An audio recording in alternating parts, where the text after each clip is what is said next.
I was on my lunch break and I got arrested by the City of London police for fitting a written description of a suspect. A bit embarrassing, but I'll say anyway. I have waterproof writing pads in my shower. So when the shower thought hits, I go, wow, I need to take that down now before I lose it. Nearly 3 years in, I could say that is the biggest mistake I've ever made. Welcome to Kasa Connect. Together we're exploring the journeys of entrepreneurs, creatives and change makers shaping the future. From working in a Big Four company and realizing the amount of tasks that can be automated, Ben went on to found the Cozm. I'm so excited to share with you his journey. It's honestly a pleasure to reconnect with you because I think it's full circle around. We worked together at PwC and now we're both kind of entering the startup world together. Yeah. Thank you for having me here. Really great. No problem at all. I wanted to start with, how did your entrepreneurship journey begin? When did you decide, I want to create my own startup and I want to do this? It's probably a bit of a staggered journey. So I studied computer science, and then like you worked at PwC, and saw a lot of repetitive work being done on a regular basis. Yeah. So I always thought there was an opportunity for automation. But in my mind, that was automating human jobs away. So I didn't really want to do that. But I had a bit of a tricky incident. I have mentioned to you where I was on my lunch break and I got arrested by the City of London police for fitting a written description of a suspect. Yeah. And that's when it dawned on me that actually there are a lot of human jobs that are around today which could do with not complete automation, but augmentation. So augmenting human and digital intelligence, mainly to remove bias from decisions. Because there are a lot of humans now that have roles in the police force, in schools and other places where they are mostly unconscious of their biases. And by the way, I wasn't actually a suspect. Of course. You wouldn't be here today. No. So that was the sort of first seed of thought in my head where I thought there is probably a way to solve this problem. The second time I had that thought, I was on a client secondment to Unilever. And they had this program where they replaced the first round interviews for a program called the Future Leaders Group. And they replaced the first round interview with AI interviews. And the second one was still done by humans. They increased gender diversity by 14% in 12 months. That's great. And they also took out 1 million in costs from the whole program. So again, it was this idea of augmenting human and digital to get a much better result, not just commercially, but socially. And that's when I knew that eventually I'm going to start something. Amazing. And now tell us about the Cozm, your new project. Yes. So the Cozm is now over 2.5 years old. It's an AI company that deals with global workforce deployment. So most companies need to send their employees around the world. They have very tricky things to do around business visas, immigration, tax, social security, and it's very difficult to deliver all of these different aspects through human effort. The role I was doing basically at PwC.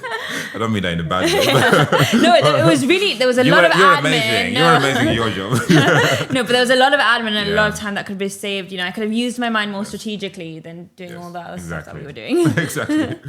So that's what we do. That's half of what we do. We take away all of that admin, as you call it, and we digitize that. But the second half is more interesting. And the second half is most companies are so buried in this type of admin that never take a step back to sort of think about, are we deploying the right people globally?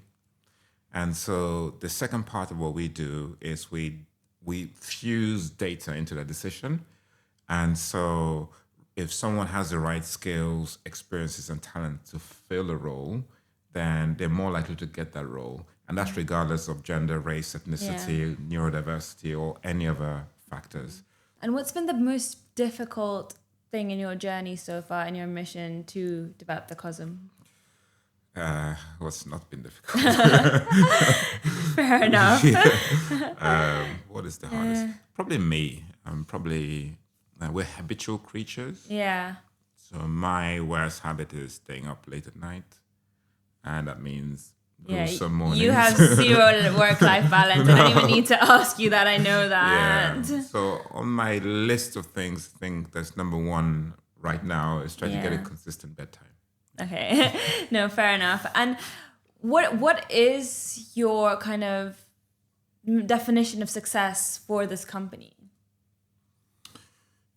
We have two aspects of that. One is purely commercial, and that is we get to a position where we are serving most FTSE 100 companies around the world in terms of their global workforce deployments. Yeah. And the only way we can do that is by being great partners with distributary partners, other service providers, and quite a lot. And that should mean that the company is commercially so successful in the next 4 years that all of our investors, all of our employees, every stakeholder involved is completely free. That's financially, there's a location. The second goal is not commercial, and so it's less measurable, but it is, so if someone is from an underrepresented group and they've done the hard work of learning very difficult technical skills, then it will just be normal for them to be able to get a job anywhere around the world. That would be the heart of what we're trying to achieve. I'll tell you through a story. So we met a client of ours, her name is Gloria, and she says, the most difficult part of her job is when employees of her company travel across international borders, especially into Switzerland. There's a lot of work to be done to make sure that that person is paid the amount they're supposed to be paid, depending on the Swiss canton. And so she was doing this day in, day out. And so I said to Gloria, we could automate your day job in about a week. Do you want us to automate your day job? And Gloria says yes. So it took us a bit more than a week. It took us 8 days. But in those 8 days, we created an AI agent. It's an AI model that carries out actions. Yeah. And it basically does everything that Gloria does today autonomously. Wow. But when we showed this to her, she looked extremely happy, right? Which is a relief for me. Yeah. And what she explained is it's replacing the part of her job which is consuming all her time today, but she doesn't actually want to do that job. Yeah. What she wants to do is more of the strategic aspects of her role, more of the more human aspects, developing relationships with internal stakeholders, understanding their business needs, and not necessarily filling out forms and spreadsheets and so on. And what do you think is the main barrier to trying to sign on clients right now? Or has it been quite easy for you because you've got, a solid product? And I don't think that there's that much competition in the field of what you're doing. No, it was difficult at first because my hypothesis was because of my time working for PwC, meeting a whole bunch of clients in person, that personal brand would help us. Yeah. But in the beginning, it didn't help us as much as I thought it would. So there were a lot of companies that said, who's the Cozm? What do you do? And, they were more reliant on the established brands. Yeah.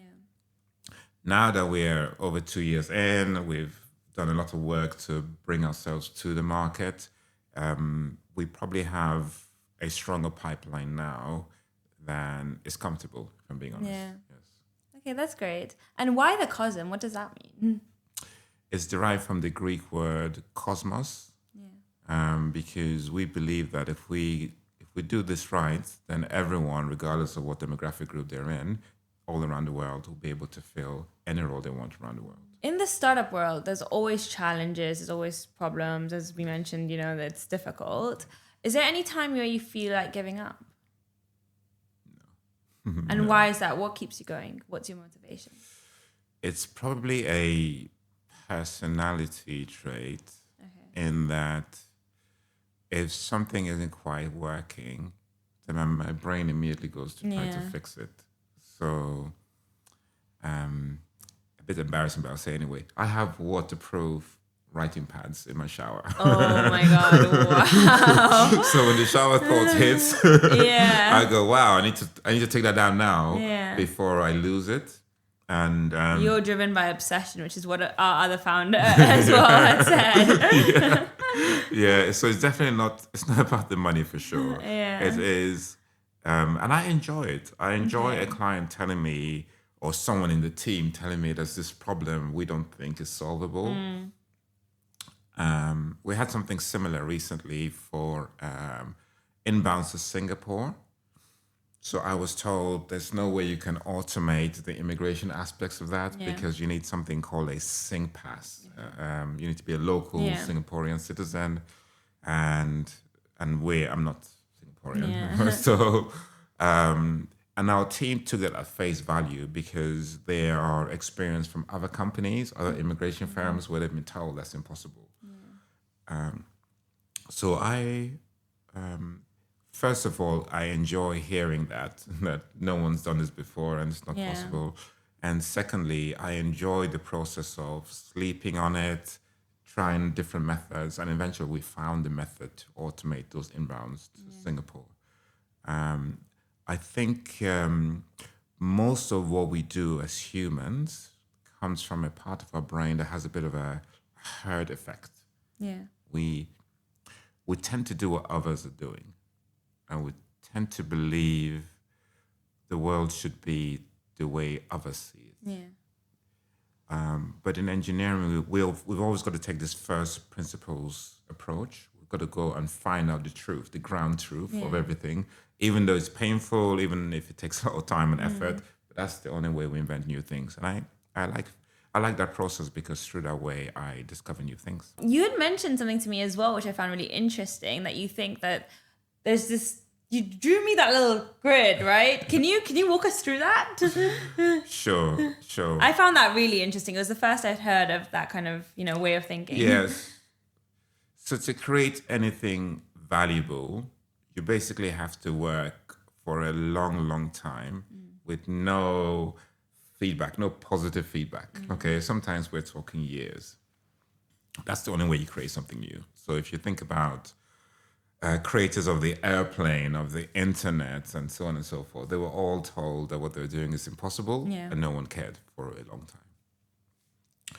So how do you do that, right? Because that's not normal for you to do something where everyone's telling you either they don't care or they tell you it's not possible. Positivity, if we split the world in a couple of groups, so people that are optimistic versus pessimistic. Yeah. So I think it's obvious that you've got to be optimistic to do something like that. Yes, of course. And so let's put that on from top to bottoms. Top being optimistic, bottom being pessimistic. So let's go left to right. With left being someone who has an indefinite view of the future. They think it's impossible to predict the future, right? So, and on the right is people who have a clearer view of the future, right? So deterministic. So now you have the whole world split into 4 quadrants. Quadrant 1 is people who are optimistic, but believe that the world is too random to predict. Yeah. And so they would typically diversify their investment in time, funds, skills, because it's a lottery. Yeah. Okay. Quadrant 2 would be people who have an indefinite view of the future, but are pessimistic. And typically they are of a really nervous disposition. Yeah. 3 is pessimistic, but a very clear view of the future, at least in their view. And they're usually conspiracy theorists. And maybe they smoke too much. I don't know. And then quadrant 4 would be optimistic and a clear view of the future. But based on data, based on very, very hard research. So that's an unusual person. Yeah. But I would argue that it's only that quadrant that actually creates the future. Yeah. So really, like, you have that definite view. You know what you want. You know, like, what the vision is, and you're optimistic, and then you fall in that quadrant. Yeah, I think I have enough data, because I do this every day, around where at least our industry is headed from a technology perspective. And so it would be silly for me to diversify my time and attention and do a little bit of this and a little bit of watching Celebrity Love Island or whatever people do. So you're very, very focused. Who supports you? Who's been your biggest supporter? Because I mean, you are sort of founder. It can get difficult, and at the end of the day, everyone kind of needs a bit of a support system or someone like a mentor. I have a few. One that springs to mind. His name is Robbie. He's an ex-PwC partner. And I hadn't finished explaining what I was doing to Robbie, and he says, I'm going to invest. Oh, wow. And I said to him, well, it's a startup. And he says, I've seen everything you've done in your time at PwC, and I am 100% sure that it will work. He believed in you. I love that. I still wanted to explain what I was doing, but I was just a little bit taken aback by that level of faith.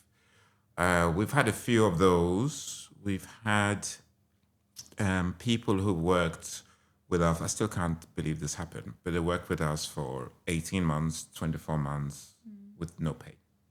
They spend their evenings and weekends working because they believed in it that much.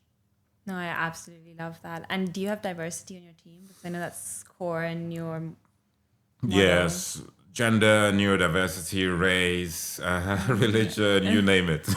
Absolutely. And we haven't got a choice because, unfortunately, digital intelligence can also have bias introduced. And the two main sources are the training data and the team that build the models. In our case, the team that reinforced its learning. Yeah. And so we had to, from the start, have a very diverse team. Yeah, I wanted to know more about where you think AI can genuinely reduce bias, like you mentioned, and actually what are the risks and where the challenges still lie? Yeah. I mean, you mentioned obviously the team building it needs to be diverse to not reinforce that bias when building the system, but what are some of the other risks as well? Training data. Right, so there is a subset of machine learning called a boost decision tree, which is commonly used for predicting attrition. And another use case is predicting probability of success of a human filling a role.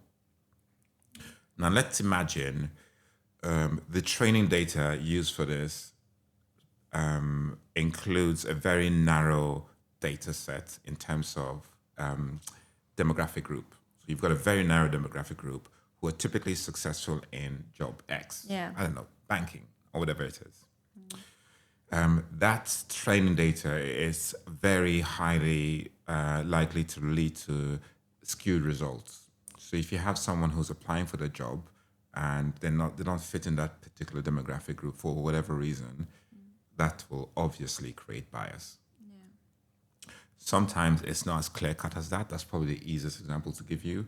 But it could be more subtle. It could be everyone that lives in, a lot of people whose postcodes are in South Kensington, they typically are really successful in this particular role. Yeah. Well, it could turn out that one of the reasons is, South Kensington has a very narrow demographic group. So if you've got the right skills and experiences, but you don't live in South Kensington, so that's training data.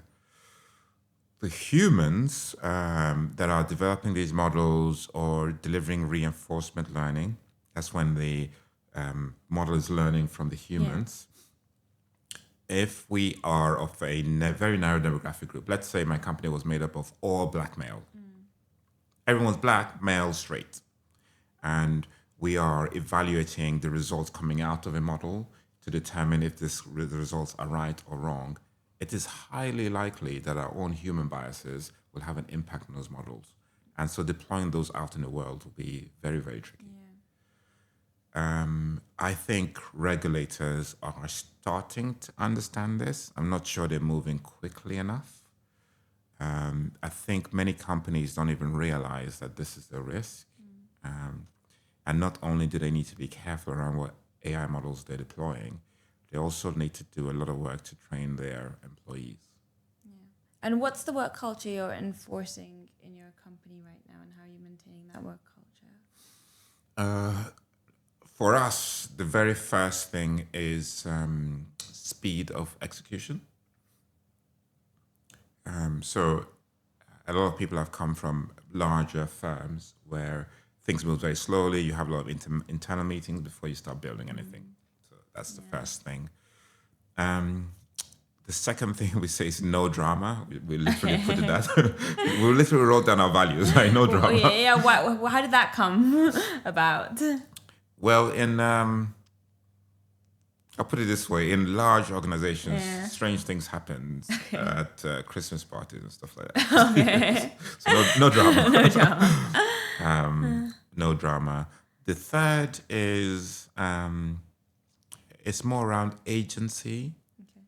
So in a tech company, you'd really need people who are self-sufficient, who can take on things for themselves and feel like they can actually do this piece of work, even if the odds are against them. Fourth is speed of learning. So we, for many, many years, technology has been about learning new things, some tech things, some non-tech things, but it's more so the case now because all the tools we use are out of date every 6 months. That's true. No, I do like those set of work cultures. I actually do want to challenge you though, where you said you kind of put your head down and you're focused on one thing. There's no Love Island. There's none of that for you. It's just, do you ever feel that could cause like kind of a narrow vision? Because for me, I'm the kind of person who has a lot of hobbies, from like playing a lot of tennis, music, and I get inspired in all these other things I do, and I bring that to my business. Yes. So I feel like that has actually enriched me, but I know everyone has a different vision. Yes. So I just want to know more about whether you think that could cause kind of narrow-headedness. For sure. I think so. I think there's a bit of nuance to that point. Yeah. So playing tennis, I think, is fantastic. So I would say if you didn't have any hobby like that, then how are you getting your exercise in? Yeah. So you are having a little bit of you do other stuff as well, right, man? Yes, things that I enjoy, but are equally healthy, put it that way, right? So when I'm probably picking on Love Island here, but I think that's one step too far. Yeah. It's you could argue if it's fictional or not, okay? But you're staring at the screen, looking at something that's either completely staged or maybe it's real. And the idea, I get it. The idea is that you're switching off. Yeah, decompressing or whatever it is. Yeah, I get it. But I think there are much healthier ways to do so without pumping dopamine through your system unnecessarily. We already have too much dopamine. No, I completely agree. For me, my worst habit is social media scrolling. Yeah. And I think that's pumping too much dopamine, like you said. And there's other ways that I'm now activating that decompression. So I think dopamine has a role to play in the current displacement of jobs, which will accelerate in the coming years, unfortunately. So I don't mean to pick on Mark Zuckerberg here, but the reality is that he didn't just study computer science, he studied psychology. And part of the trend that he popularized is to create apps that draw you in and play to the part of the human brain that gets addicted to certain things. Okay. And this was now taken on by many other similar types of apps, by Netflix and so on. And so now the world's population has, of course, shorter attention spans. I think everyone knows that. But what everyone probably hasn't realized is people's ability to learn technical things over a long time has now diminished as a result. So why am I telling you this? Well, I think it will become a lot more dangerous now because we're coming into a world where the population will basically be split in two. People who have the ability to learn new technical things and people that don't. And people that don't, if again, you've got this addiction to dopamine, I think economically it's going to cause quite a lot of damage to those people. So the first thing I say to friends and family, everything else is, if you can delete, then do it. I don't think you can minimize these apps. I know you're on LinkedIn, so you don't use any other. No. That's really great. No. And even for marketing, your company wouldn't necessarily. No. Yeah. No, you are lucky that way, because I wanted to delete the apps, but at the end of the day, most of my communications happen through Instagram. All the communities, everything we build is through Instagram. And that's where my addiction has formed. And it's actually, I agree with you. It is dopamine that everyone ends up chasing. I think it is. I think it's tough. I don't know what you could do. Maybe you could I have use your screen computer. time limits and everything imposed now, and a marketing team that can... And counteract with meditation. I think there might be other things you can do. Exactly. And in terms of like travel patterns for work, because you're dealing with a lot with global mobility, right? Companies shifting employees. Do you see more assignments happening or less since the whole move to using tech more? Less of the longer term international assignments for 2 years, 3 years, and so on. More of short term business trips, international remote work, which is our sweet spot really. So we help deal with those types of populations. And do you have a lot more employees in companies wanting to work from anywhere, because a lot of work now is work from home? Yes, definitely. Yeah, they do. However, those employees probably don't know stuff that only people like us know. Like you can create a corporate tax permanent establishment for your company by working someplace remotely. You still need the right to work from an immigration perspective and so on. And so companies are usually trying to appease their employees by letting them work from different places, but at the same time manage those risks. Yeah, no, there is a big cost. And I realized that during COVID, when suddenly flights to Nigeria were closing, and my parents literally were like, you have to come. I don't care if you lose your job. We're not letting you isolate in London alone. And then I moved to Nigeria, and then I had a team with a call with my PwC team, and they're like, there's too many risks for you to work there. We have to do all this admin. They were not happy. So that was my first learning, that you actually just can't work from anywhere. Sounds nice. Sounds nice. And tell me more about the Cozm, right? I want to know what your personal enjoyment is within it. Is it still the coding, because I know you love that, or are you enjoying more the talking to clients, managing the team? I personally still think I'm an introvert. Yeah. And so I like coding. But the bit I enjoy the most is when we're able to solve like a really critical problem. So my favorite story is Cisco Systems, the company. They were sending a group of engineers to France last year for the Paris Olympics. And they were told, they got a letter from the Olympics committee that says, for everyone that travels into France, it's not just about immigration, they need a social security certificate. It's called an A1 from every home country. And they need a posted workers notification. It's called a CIPSI in France. So their normal service providers, a big four firm, which I'll not name, said it takes between 6 and 8 weeks to get this done. And they asked us the same question, and with us it takes 60 seconds. So we got all their filings done in an average below 60 seconds instead of weeks, and for a fraction of the fees they would have paid, because we're here leveraging digital and not just human intelligence. Is it easy for you to convince these big companies to automate, and or does it take time? You need a few big names. So in our case, it was Cisco and Adidas, and those, because those are big brands, it's not necessarily about the volumes of their travelers. Because they're big brands, it's much easier now to have conversations with other large companies. In the early days, it was very, very hard. Now you have those case studies. Yeah, I don't know what it's like for B2C companies, but for B2B companies, the first thing is convincing a big brand to trust you. Ben, what's unique about Kasa Connect is that it's filmed in a cafe. What's your drink on a coffee break? It doesn't have to be coffee. Sparkling water. That's number one. I know that. Sometimes if I'm feeling like edgy, then a green tea. Okay, nice. And Kasa Connect, again, all about connection. So how can the audience and listeners connect with you, and what's one thing you'd want from them? You can just go on our website. It's thecozm.com. Flexing the merch, loving it. And connect with us if you work in global mobility, global travel, and you want to sort of have a more future-proof program, then we would love to speak with you.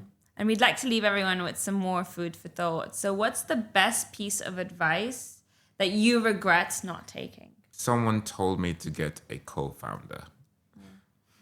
And I thought, how hard can it be? Well, nearly 3 years in, I could say that is the biggest mistake I've ever made, full stop. To try and get one. To not get To a get co-founder. on. I could easily have asked someone. Oh, wow. Okay, welcome to most of us. Most of us say that. Most of the solo founders on this episode say that, including myself. Yeah, there you go. Thank you so much, Ben. Thank you.